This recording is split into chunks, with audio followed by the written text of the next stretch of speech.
आज आपने सामना एडिटोरियल में लिखा है कांग्रेस को लेके, ममता बनर्जी को लेके, और जो एक कंफ्यूजन क्रिएट हो रहा है उसके ऊपर आपने बात की। आपका सवाल क्या है? मेरा सवाल ये है सर कि यूपीए से अलग होके एक फ्रंट बनेगा अपोजिशन का, देखिए उसको उससे ममता बनर्जी लीड करेंगी। नहीं, देखिए ममता जी इस देश की बहुत बड़ी नेता है, पश्चिम बंगाल की मुख्यमंत्री है। भारतीय जनता पार्टी के खिलाफ जो लड़ाई चल रही है उससे सबसे महत्वपूर्ण योद्धा है, और भी राज्यों में बहुत से लोग लड़ रहे हैं। जिस तरह से पश्चिम बंगाल में ममता जी ने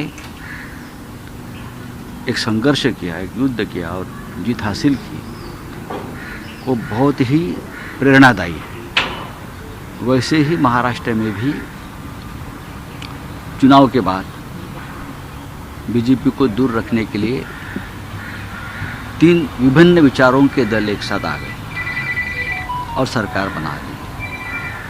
पश्चिम बंगाल और महाराष्ट्र ने देश के राजनीति को एक दिशा दर्शन किया है। ये सच है। महाराष्ट्र में शरद पवार साहब भी है जो देश के बड़े नेता हैं। जो चल रहा है अभी कि यूपीए का क्या करना है, ममता जी का सवाल जायज़ है, यूपीए कहाँ है। और हम भी बार बार, उद्धव जी भी, महाराष्ट्र के मुख्यमंत्री और शिवसेना प्रमुख उद्धव ठाकरे साहब ने भी ये बार बार सवाल उठाया है कि यूपीए को मजबूत करना चाहिए, यूपीए और आक्रामक होनी चाहिए, देश की राजनीति में यूपीए का महत्व रहना चाहिए।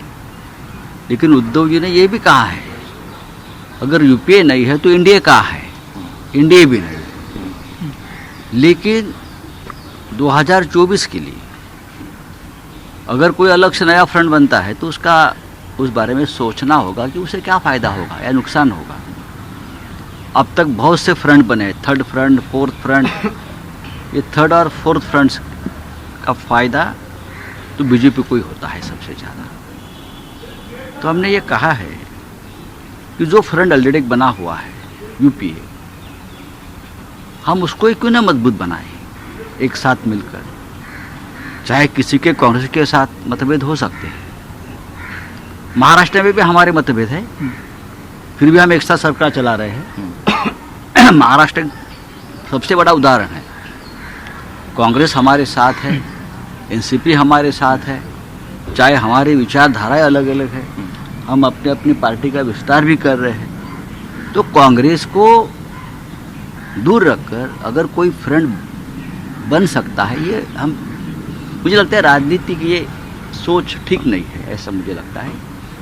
क्योंकि मध्य प्रदेश में कांग्रेस है, राजस्थान में बड़ी कांग्रेस है, हरियाणा में कांग्रेस का बेस है, महाराष्ट्र में कांग्रेस का बेस है, और भी राज्यों में कांग्रेस है। तो कांग्रेस के साथ हम सब मिलकर अगर काम करें तो एक अच्छा फ्रंट बनेगा जहां सब लोग एक साथ रहें। और उसका एक आदर्श उदाहरण महाराष्ट्र है।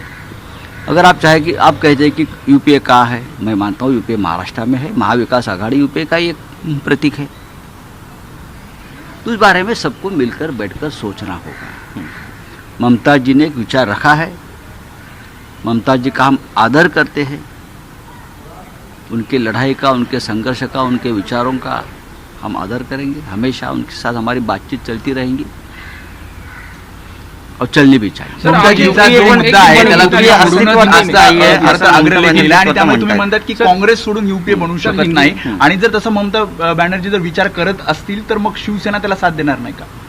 सर हिंदी में मैं पूछना चाहूँगा, आपने कहा कि शरद पवार जी देश के बड़े नेता हैं, उद्धव ठाकरे जी हैं, लेकिन 2024 के लिए ऐसा लग रहा है कि मोदी वर्सेस ममता बनर्जी, क्या कहना चाहेंगे? 2024 की अभी से तैयारी हो गई है। जैसे पवार साहब ने भी कहा है कि एक पर्याय बनेगा, पर्याय खड़ा करेंगे। नेता कौन उस बारे में बाद में हम पर्याय सोच कौन हो सकते सकता हैं। है आपको क्या नहीं, पहला तो फ्रंट तो बनने दीजिए। सर, कांग्रेस ने ये कहा कि ममता बनर्जी जो है वो पॉलिटिकली अफसरवाद जो है उनको सपोर्ट कर रही हैं, पॉलिटिकली ये सब- अपॉर्चुनिस्ट हैं उनको सपोर्ट कर देखिए, रही ये हैं। सब बातें हम भूल जानी चाहिए। महाराष्ट्र में भी हम एक दूसरे के ऊपर बहुत टिक्का टिप्पणी करते हैं, लेकिन आज हम बीजेपी को रोकने के लिए एक साथ है। 2 साल हमारी सरकार चल रही है और बहुत ही अच्छी तरह से ये सरकार चल रही है।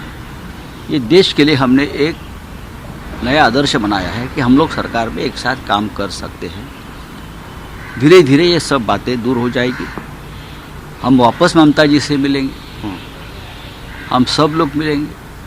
फ्रंट एक ही बननी सर, चाहिए। आपने कहा यूपीए को कौन लीड करेगा, किसी पे दैवीय अधिकार? देखिए, मैं दिल्ली में जा रहा हूँ, हाँ हाँ सर, यूपीए को कौन लीड करेगा? देखेंगे। अभी तो यूपीए को सोनिया गांधी जी लीड कर रही है और सोनिया गांधी की लीडरशिप के ऊपर किसी ने ऑब्जेक्शन नहीं लिया है। सवाल ये है कि यूपीए और मजबूत होनी चाहिए, यूपीए में और मित्र आने चाहिए और पॉलिटिकल पार्टीज आनी चाहिए और रीजनल पार्टीज का गठबंधन यूपीए के साथ मजबूत होना चाहिए। लेकिन कुछ पार्टी जैसे ममता जी है या और कोई है, उनके मन में कोई पहले से ग्रह है कि ये कांग्रेस लीड नहीं कर सकती। ठीक है, बातचीत से रास्ता निकल जाएगा। ममता जी आपसे मुलाकात हुई थी तब आपने ये बात की थी जब मुंबई में आए थे? जरूर हमारी बात आदित्य ठाकरे साहब थे हमारे साथ भी। ये ऐसे बहुत से बातों पर उससे चर्चा हो गई, लेकिन चर्चा होती है, निर्णय नहीं होता है। ममता जी ने एक विचार दिया है, पवार साहब से बात की है और भी लोगों से उनकी बात चल रही है। ममता जी की बात में भी दम है कि यूपीए आज यूपीए का अस्तित्व नहीं है, ये ममता जी का है। ये बात तो सच है। इसलिए अगर यूपीए कांग्रेस के साथ अगर कोई भी नया फ्रंट बनता है तो कांग्रेस के साथ ही बनेगा। जो मनमुटाव है उसको दूर करने की ये मनमुटाव नहीं है, मैं मानता हूँ ये मनमुटाव नहीं है। अगर कोई अलग फ्रंट बनता है, हमारा ये कहना है कि कांग्रेस को दूर रखकर कोई भी फ्रंट नहीं बन सकता, इसलिए कि बहुत से राज्यों में आज भी कांग्रेस मजबूत स्थिति में है, जहाँ उनके मुख्यमंत्री है, जहाँ उनकी अपोजिशन लीडर्स है। किसी राज्य में कांग्रेस को तोड़ फोड़ कर कोई पार्टी खत्म नहीं होती। हमारे यहाँ से बहुत लोग टूटकर चले गए, लेकिन पार्टी आज भी मजबूत है, चलता है। कांग्रेस कमजोर हो गई है। कांग्रेस आज उत्तर प्रदेश में प्रियंका गांधी का मैं देख रहा हूँ कि उनको अच्छा समर्थन मिल रहा है। जब आपने चर्चा की थी तब ये फ्रंट मुद्दा का रखा था आगाज क्या कब कि होगा कांग्रेस और के अंजाम सिवा- किस तरीके से होगा? क्या इसका आगाज कब से होगा और अंजाम देखिए, क्या होगा? ये देखो, अभी ये बात शुरुआत हो गई, अभी शुरुआत हो गई है, चर्चा हो गया, उद्धव जी से भी बात होगी। अब उद्धव जी सक्रिय हो जाएंगे। उद्धव जी जब सक्रिय हो जाएंगे तो उसके ऊपर ज़्यादा हम आगे जाएंगे। लेकिन ये बात उद्धव जी ने हमेशा कही है, हमारे पार्टी चीफ ने कही है कि यूपीए को अगर मजबूत नहीं बनाओगे तो 2024 में हम कैसे मुकाबला करेंगे। तो ये दूसरा, तीसरा, चौथा, पांचवा फ्रंट जो है, जो सोच है, उस बारे में हमको फिर सोचना आखिरी होगा। सवाल, जब चर्चा हुई थी ममता जी के साथ आपकी, तब ये बताया गया था कि कांग्रेस को साथ में लेकर ही आगे बढ़ना है। ये विचार रखा था कि सबको साथ लेकर जाना चाहिए। किसी बड़ी पार्टी को, आज कांग्रेस आज भी एक राष्ट्रीय पार्टी है, इतिहास है कांग्रेस का एक। जरूर आज ये कमज़ोर हो गई है कुछ राज्यों में, लेकिन कांग्रेस को छोड़कर हम एक कोई फ्रंट बनाते हैं तो वोटों का बंटवारा वापस हो जाएगा और जिसका फायदा हम जिसके खिलाफ लड़ रहे हैं उनको ही हो जाएगा। हाँ सर, सर आपने अभी कहा भी है कि इसका फायदा- शिवसेना यूपीए के अभी भी अधिकृत सदस्य हम नहीं किसी हुई है। के सदस्य नहीं है, ना एनडीए के है, ना यूपीए के है। जैसे अकाली दल और भी ऐसी बहुत सी पार्टियां हैं।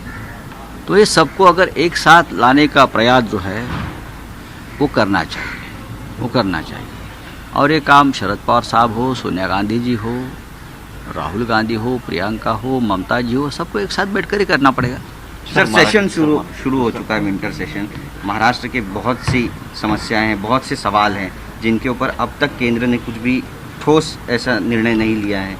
आप क्योंकि सदन नहीं चल रहा है, कल से चल रहा है, कल से शुरू हो गया है।